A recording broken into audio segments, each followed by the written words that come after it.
来，今天给你们看一下这个大家伙的发动机日响。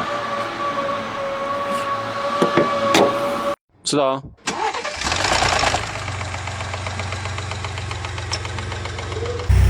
听到没有？这个日响严重不？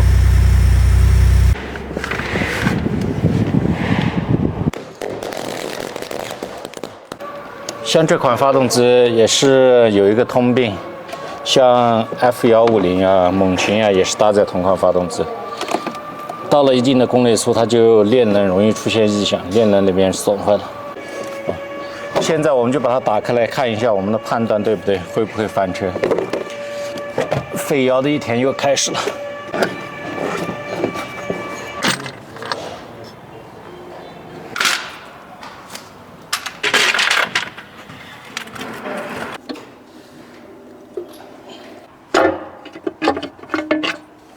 现在整个发动机正时盖就拆开了，这个就是我们这个发动机的 VVT 轮，也就是链能，导致异响的原因也就是它了。异响的时候，特别是缸阻异的声音特别大。现在我们就把它拆下来，分解开来看一下是什么原因导致的。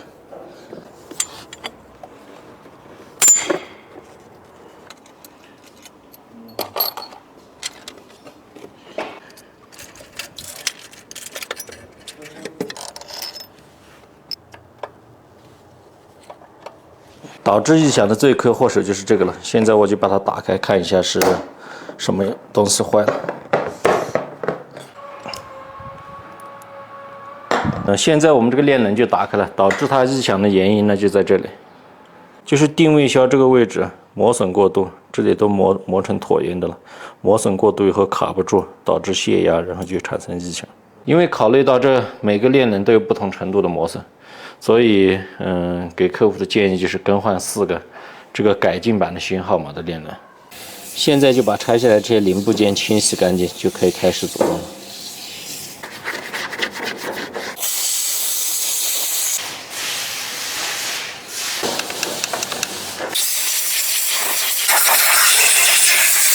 现在所有的零部件都清洗干净了，一共也就这么点东西，现在可以开始安装了。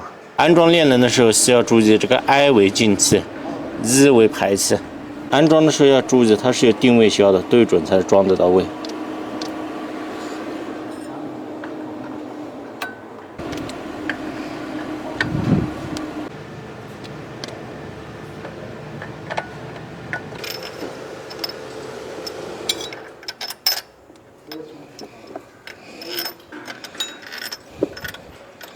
链条2根都是一样的，不分左右。装的时候记得把有丝连接装朝外面就可以了，因为要靠它来对正时。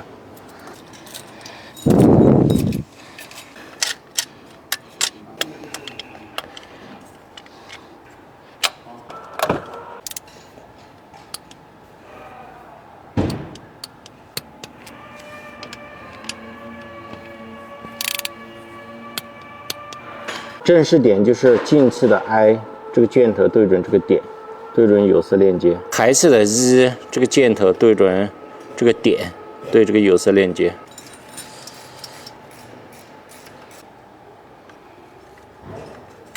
另外一边也是一样的，2个有丝链接的中间对准这个点起轴位置。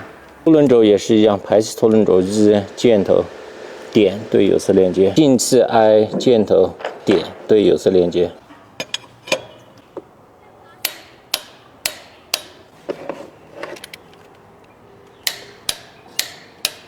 紧完螺丝以后，在固定位置打个点，方便等一下检查。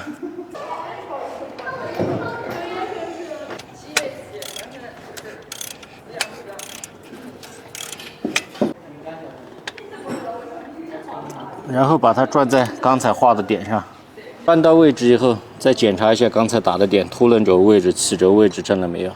因为看链条的话，链条要转很多圈以后才转得回来。那个比较麻烦，打个点很好搞。如果有专用工具的话，卡上去比较好看一点，但是没有的话也是完全不影响的。只是套链条的时候稍微麻烦那么一点。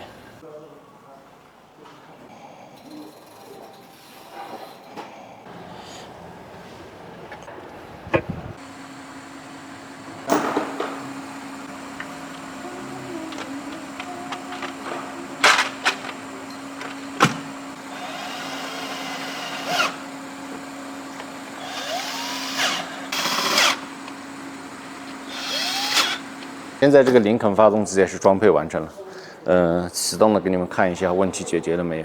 走。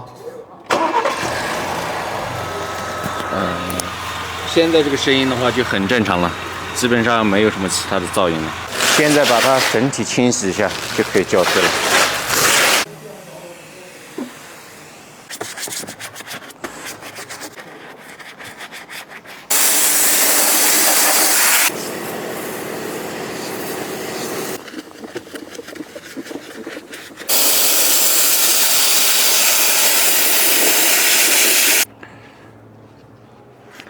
这台车到这里就维修完成了，可以出院了。